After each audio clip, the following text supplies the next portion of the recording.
금년에 예수님의 기적에 대해서 말씀을 계속 드렸는데, 오늘은 예수님 지상 생애 중에는 마지막 기적이라고 할 수 있는 바로 이 말구의 귀를 고쳐주신 사건을 오늘 같이 나누도록 하겠습니다. 오늘 말씀의 배경은 예수님께서 십자가에 죽으시기 전날 저녁, 그러니까 목요일이죠.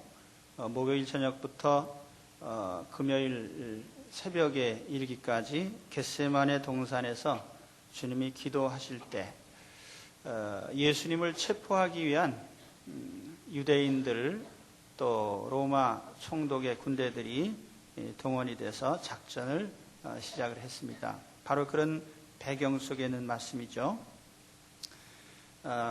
예수님을 잡기 위해서 많은 군대가 동원이 됐어요. 요한복음 18장 3절에 보면 이 군대라는 용어를 썼는데 라틴어 성경에는 코호르스라고 번역을 했어요. 로마의 일개 군단의 10분의 1쯤 되는 병력이죠.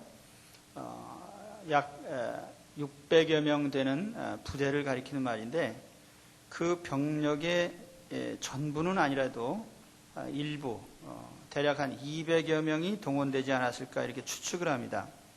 왜냐하면 사도행전에 죄수를 호송할 때 보면은 이런 수백 명을 동원한 사례가 있어요. 어떻게 아무 무장도 하지 않은 예수님을 잡기 위해서 수백 명 무장 군인을 동원을 했을까? 첫 번째 이유는 예수님께서 상당한 기적을 행하셨기 때문에 그것을 제압하자는 뜻이 있죠. 또 한 가지는 예수님의 추종자들이 많이 있기 때문에 이런 군중들을 제압하기 위해서 군대를 동원한 것으로 추측을 합니다.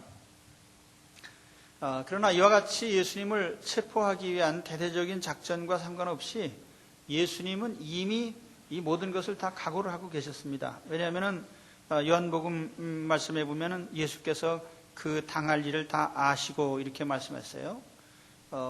유대인 공회에서 결정한 것이나 또 총독의 군대를 동원한 것이나 그들이 예수님을 잡기 위해서 가룟 유다를 앞세워서 찾아오는 것을 주님이 다 알고 계셨습니다.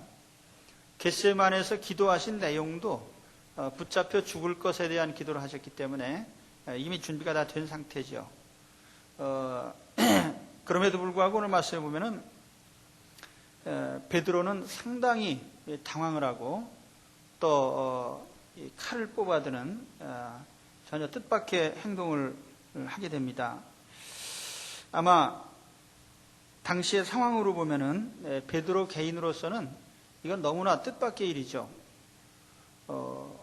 왜냐하면 예수님께서 지금까지는 모든 대적들을 다 제압해 오셨는데 스스로 붙잡혀서 끌려가리라는 생각은 한 적이 없습니다. 그런데 오히려 예수님은 지금 붙잡히실 상황에 놓여 있고 대책이 없으니까 베드로가 칼을 뽑은 거예요.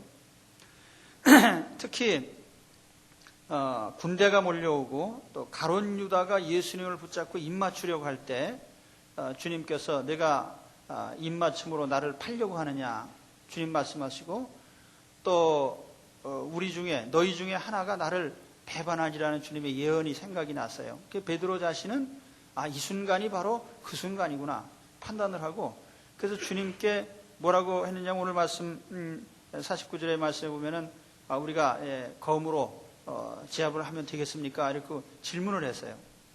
그 주님이 답변도 하시기 전에 칼을 막 휘둘렀습니다. 좌우가 그 될 일을 보고 여짜오되 주여 우리가 검으로 치리까? 이때 베드로가 가졌던 그 칼은 무장군이 사용하는 큰 칼이 아니에요. 그 헬라어를 보면은 작은 칼을 의미하는 단어를 썼습니다. 원래 유대인의 계율에 보면은 6월절에 칼을 소지하지 못하도록 되어 있습니다. 그러나 단지 장신구로서 가지고 다니는 것은 괜찮다. 그렇게 얘기한 걸 보면은 아마 베드로가 유대인의 율법에 따라서 큰 칼을 가지고 다니는 것은 아니고 아마 장신구 정도 되는 작은 칼이 아니었나 생각합니다.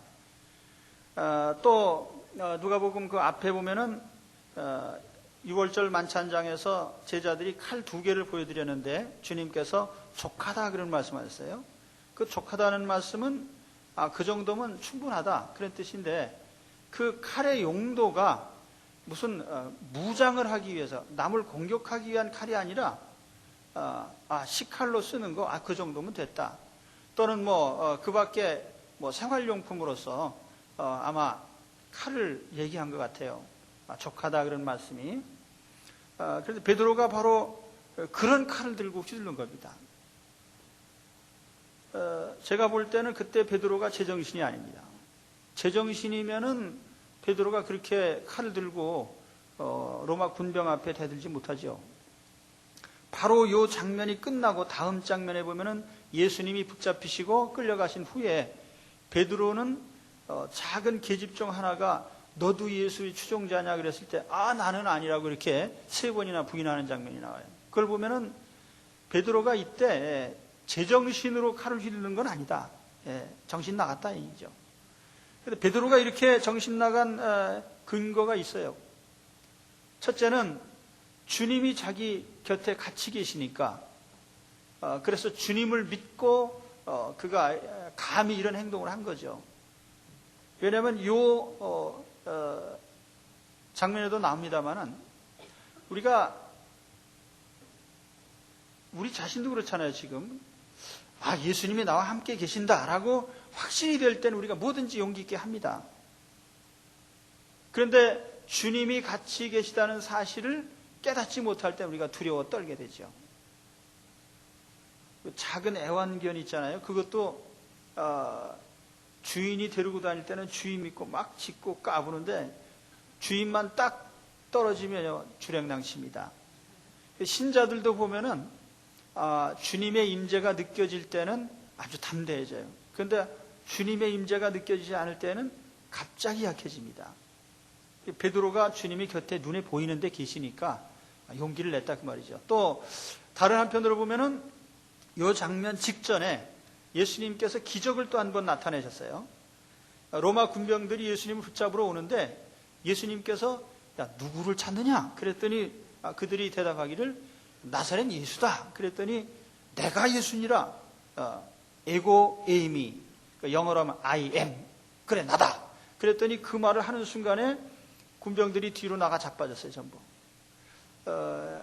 그래서 어떤 분들은 또 그 장면을 보면서 해석을 또 이상하게 합니다.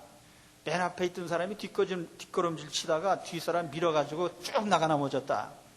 주로 그렇게 해석하는 사람은 그 자유주의 신학자들이죠. 예수를, 성경의 기적을 잘 안 믿으려고 하는 사람들이에요. 근데 사실 이건 기적적인 장면입니다.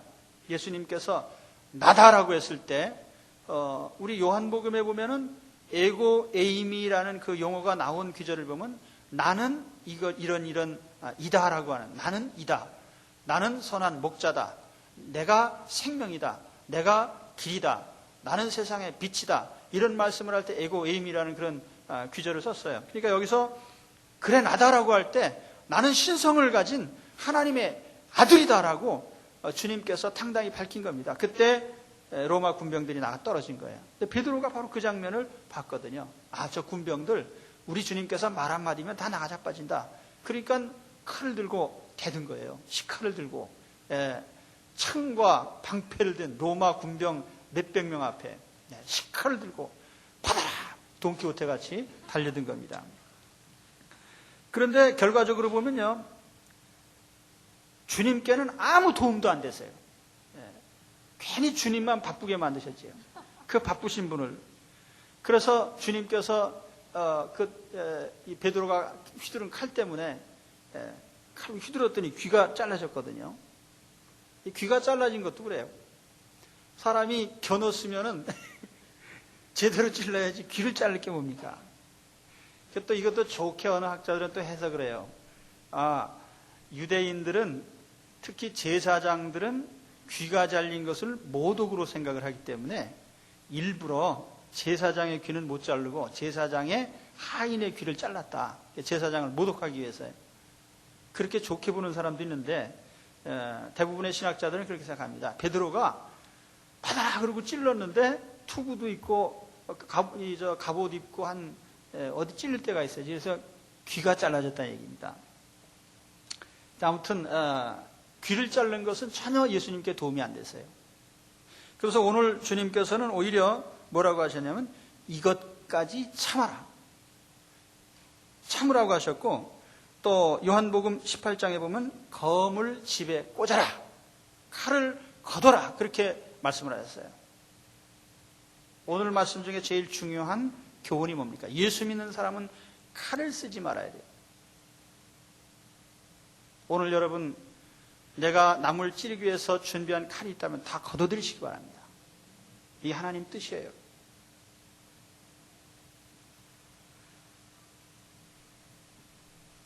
왜 주님께서 칼을 거두라고 하셨느냐? 여기 본문에 보면 세 가지 이유가 나옵니다. 첫째로, 주님은 죽으러 오셨지 남을 죽이러 오신 분이 아니에요. 자기가 죽으러 오신 분이지 남을 죽이러 오신 분이 아니에요. 남 대신 죽으러 오신 분이지 남을 찔러러 오신 분이 아니란 말입니다. 요한복음 18장에 보면은 아버지께서 주신 잔을 내가 마시지 아니하겠느냐, 바로 이 장면에서 그런 말씀하셨어요. 하나님 아버지가 나를 십자가에서 죽으라고 하셨는데 나 살자고 남을 찌를 수 있겠느냐?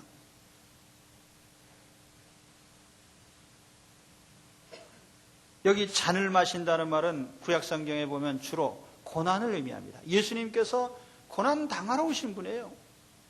모욕도 당하고 매도 맞고 비천하게 사시고 나중에는 십자가에서 죽으러 오신 분인데, 죽으러 오신 분이 지금 죽으려고 하는데 수제자라는 사람이 그렇게 하지 마시옵소서, 내가 칼로 저 사람 찔러 죽이겠습니다, 이건 전혀 하나님이 뜻과는 상관이 없는 거예요. 오늘 이 말씀을 통해서 우리는 주님이 죽으심으로 다른 많은 사람들, 주님이 죽으심으로 인류가 구원받게 된 것을 기억하셔야 됩니다.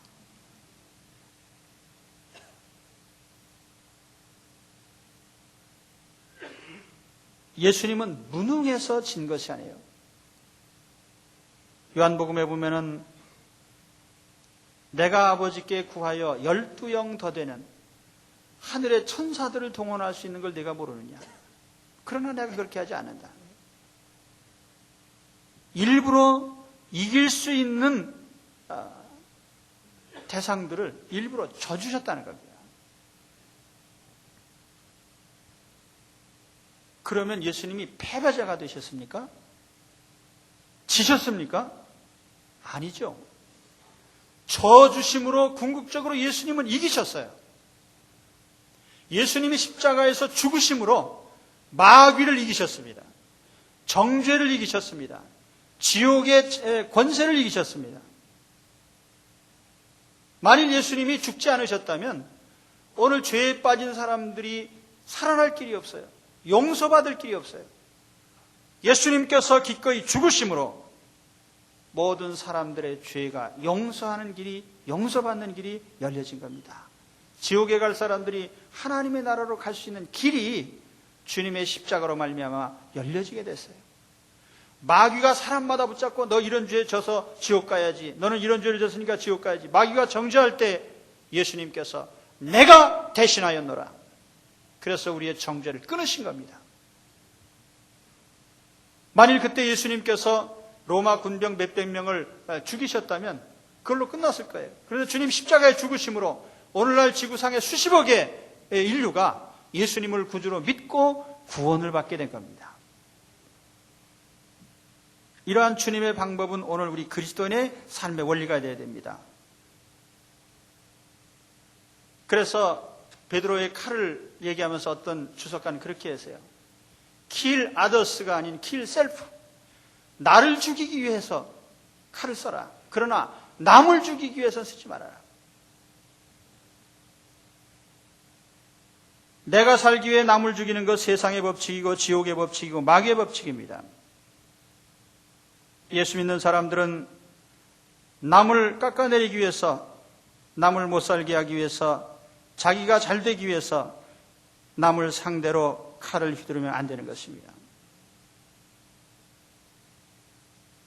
세상 사람들은 착각하는 것이 내가 남을 칼로 찌르면 내가 이긴다고 생각하는데, 마태복음 26장에 주님은 뭐라고 말씀하냐면 칼을 가진 자는 반드시 칼로 망한다고 그랬어요. 그렇기 때문에 칼을 쓰지 말라는 거예요. 이 원리는요, 오늘 우리가 모든 삶에 다 적용이 될 수가 있어요. 우리 내년도에 사실은 신혼부부 규칙도 제가 정해놓은 게 있습니다. 저한테 몰래 오는 사람은 제가 가르쳐 드리죠. 그런데 결혼해가지고 부부가 돼서 신혼 초부터 기싸움을 해요. 네가 이기나 내가 이기나 보자. 초장에 이겨야 영원히 이긴다. 누가 가르쳐 준 건지는 모르겠는데 하여튼 그래서 초장에 이겼는데 그럼 이깁니까? 우리가 살다가 보면요, 져주는 게 이기는 거예요. 져주는 게. 이 비법을 터득하려면 한참 걸리셔야죠. 그리고 우리가 가정생활이 왜 삐걱거리고 갈등이 생기고 그래요? 서로가 이기려고 하니까 그런 거예요. 서로가. 그래서 서로 져주면 어떻게 되냐? 천국이 되는 거죠. 이게 주님의 법칙이에요. 짐으로써 이기는.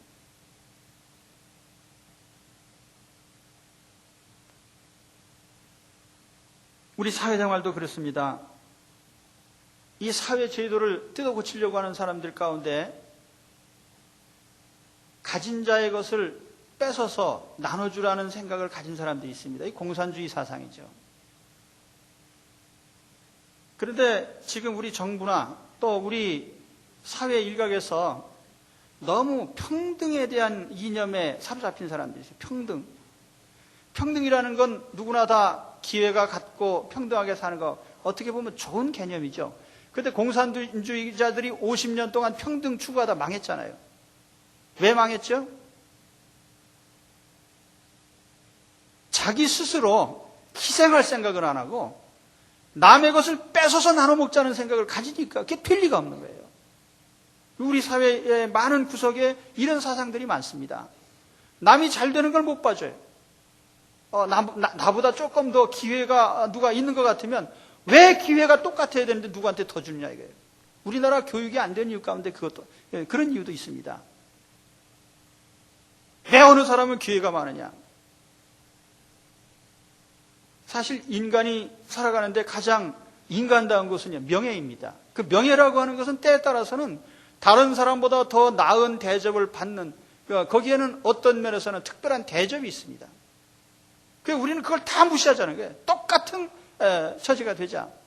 그런데 이런 사상 중에는 자기 희생을 거부하는, 그래서 남이 나보다 조금 더 높은 자리에 있고 나보다 조금 더 잘 살고 나보다 조금 더 유명해지고 나보다 조금 더 기회를 가지면 그것을 뺏으려고 하는, 네가 죽어야 내가 산다는 생각 때문에 바로 그런 사상을 하나님 망하게 하셔요. 그 공산당이 다 망했잖아요.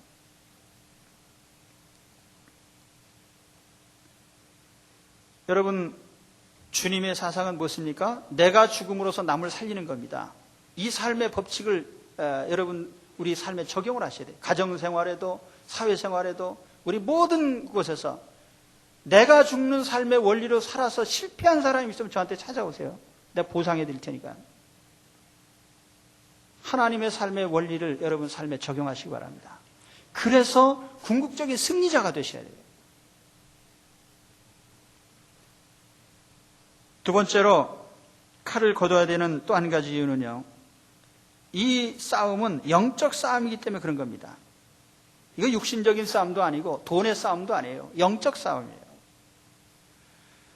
위어스비라는 목사님은 베드로의 실패를 네 가지로 얘기를 했습니다. 첫째는 wrong enemy, 잘못된 적을 설정했다는 것이고, 두 번째는 wrong weapon, 잘못된 무기를 사용했다는 것이고, 세 번째는 wrong motive, 동기가 잘못된 것이고, 네 번째는 wrong result, 잘못된 결과를 초래했다는 것입니다. 여기 잘못된 적이라는 건 뭐냐면은 마귀와 싸워야 되고 죄와 싸워야 되고 불의와 싸워야 될 사람이 사람을 상대로 했다는 것입니다. 저 아무개, 이건 우리가 그리스도인들이 그런 생각을 가지면 안 돼요. 예수 믿는 사람들은요, 사람을 적으로 삼으면 안 됩니다. 사람을 상대로 삼으면 안 돼요. 그 사람의 배후에 있는 영적인 존재, 죄와 마귀를 우리는 상대로 삼아야 됩니다. 적이 바로 설정돼야 돼요. 또 롱 웨폰이라고 하는 것은 이건 시칼을 뽑아들고 해결하는 문제가 아니에요. 영적 무기를 사용하라는 거예요. 에베소 6장에 있는 말씀처럼 하나님의 말씀의 검, 성령의 검, 믿음의 투구, 믿음의 방패, 구원의 투구, 복음의 신발. 그렇죠? 우리가 영적인 능력을 가지고 싸워야 돼요. 우리가 싸울 대상은 사탄과 악한 영들입니다. 그렇기 때문에 우리는 영적으로 무장해야만 이깁니다. 인생의 승리자가 누굽니까? 영적인 승리자가 승리자예요. 저는 그 조폭 영화 보면은요, 늘 느끼는 게 하나 있습니다. 옛날에 말론 브란도가 나온 대부라는 영화 있어요. 예. 마피아 영화의 아주 대표작인데, 거기 보면은 말론 브란도가 키가 큽니까? 말론 브란도가 주먹 휘두르는 거 봤어요? 근데 가만히 보면은요, 두목은 대체적으로 작아요. 몸집도 작고 사람도 작고, 똘마니들은 덩치가 커요. 체격도 좋고. 그러니까 주먹으로 잡는 건 누구예요? 똘마니예요. 그 두목은 뭐 하는 사람이에요? 머리 쓰는 사람이죠. 그 사람이 이 세상에도 그래요. 삶의 원리를 보면은 주먹 믿고 사는 사람이 제일 바보 같은 사람이에요. 칼 휘두르는 사람이에요. 그런데 그보다 좀 나은 사람은 머리 쓰는 사람이죠. 근데 그보다 더 최상위의 사람은 뭐냐면 영적인 사람입니다. 영적인 사람. 우리 예수 믿는 사람들은 어떤 사람들입니까? 영적인 사람이에요. 우리는 무력을 믿는 사람도 아니고 돈의 힘을 믿는 사람도 아니고 우리는 지식의 힘을 믿는 사람도 아니고 그보다 더 위에 있는 영적인 능력을 믿는 사람들입니다. 주님이 우리와 함께 하심으로 성령이 내게 능력이 되시고 하나님의 말씀으로 세상을 이기는, 그렇죠? 영적인 싸움을 우리는 싸우는 사람들입니다. 진정한 용기는 칼에 있지 않고 십자가 사랑에 있습니다.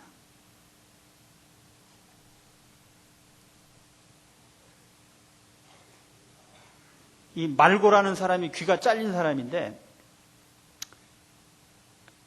누가 이런 추측을 합니다. 이 말고가 2번 놀랬을 거다. 한 번은 귀 잘리는 바람에 놀래고 한 번은 귀가 도로 붙는 바람에 놀랬다. 예수님께서 귀를 도로 붙여주셨잖아요. 베드로는 시칼을 휘둘러 가지고 남의 귀를 잘라놨어요. 그런데 오늘 우리는요, 우리가 휘둘릴 칼은 무슨 칼이냐면 사랑의 칼입니다. 우리가 시칼을 휘두르면 다른 사람이 손상이 갑니다. 그러나 내가 사랑의 검을 휘두르면 다른 사람이 구원을 받아요. 그러니까 앞으로 칼 쓰시고 싶으시면 내게는 칼이 하나 있다. 뭐예요? 사랑의 칼. 사용하시기 바랍니다. 사람을 향해서 사랑의 칼을 쓰세요. 마귀를 향해서는 말씀의 칼을 쓰세요. 그래서 우리가 영적인 싸움을 싸운 승리자들이 되어야 됩니다. 세 번째로 칼을 거두라는 마지막 이유는 뭐냐면 우리가 칼을 뽑는다고 해서 베드로는 지금 주님을 지켜드린다고 하는 생각으로 칼을 뽑았는데 사실은 우리가 주님을 지켜드리는 것이 아니라 주님이 우리를 지켜주시는 것이 정상입니다. 우리가 주님을 지킬 수도 없거니와 인간적인 능력으로 우리가 이 세상의 모든 도전을 다 이길 수 없어요. 기독교 역사에서 가장 치욕적인 게 뭐냐면 십자군 전쟁입니다.